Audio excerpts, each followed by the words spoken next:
Thank you, Mr. Yarmouth. I want to thank you for putting together this hour. I think it's important that we recognize icons in our society and people who've contributed so much, as you well expressed, to American culture and to the thinking in our country about war, about race, people with disabilities. That's three very, very major areas that Muhammad Ali had a great impact on. You related back to when you were 16 years old, and I was not quite 15 years old.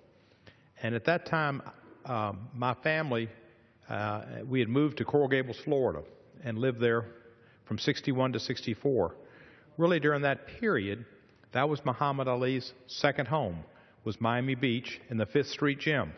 And so during that period when Ali was Cassius Clay, had won the Olympic gold medal, when I remember him winning the Olympic gold medal in 60 at Rome, his professional career started, and he might probably started in Louisville, but he was quickly in Miami Beach fighting. And so he was on the news all the time in Miami Beach, and Clore Mosier's sports show and whoever else, but always on TV and a personality in Miami Beach. So my granddad gave me $20, which was a lot of money, on February the 25th, if I remember, 1964, and I went to that fight. And I was sitting probably in the highest seat in the Miami Beach Convention Center and watching that fight by myself. My dad wasn't so much into it, but my grandfather gave me that $20, and I went to it. And I've got my ducat. It's a great-looking Clay Liston ticket in good shape, and a couple of programs from that event, which I'm proud to have. And I've been a fan of his, and I know how much of a impact he had on our world. You know, I was also a boxing fan of Floyd Patterson's, and Floyd Patterson was a previous champion. And the first time that Floyd fought Muhammad Ali, I have to admit I was cheering for Floyd. Floyd didn't do too well. He hurt his back, and Floyd was taunted by Ali and wanted him to say his name, and he punished him pretty good through 12 rounds. But the second time they fought, which was in the 70s, Patterson did a lot better. They stopped the fight, I think, at the beginning, into the 6th or the beginning of the 7th, and it was closer to even. And after the fight, as I understand it, Ali told the referee not to stop the fight. He says, because Patterson's fighting so well, and he should be able to continue fighting, and it wasn't fair to stop it. And I saw an interview with then Cassius Clay with Steve Allen from 1963 that's on the internet. And in that interview, they said something about Floyd Patterson. And first, Clay made a joke, and he said that, you know, Liston had knocked him out twice in one round, and Floyd's jaw was somewhat challenged.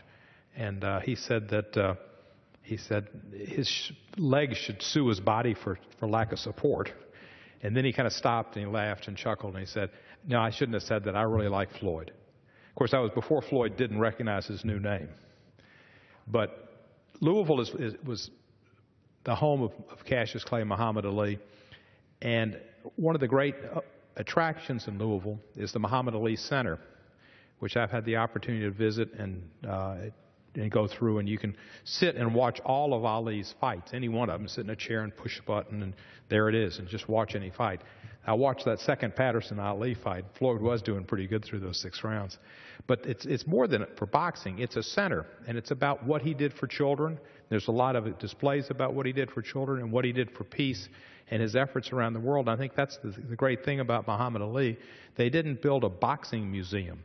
They built a center about all of his desires for freedoms and for helping people around the globe and showing we're all one. And as he said, I think it was back in January of this year, that his religion, Islam, was not about San Bernardino and Brussels or Paris or any other place attacks, that Islam was a religion of love, and it shouldn't be seen that way, and it's not the religion he knew.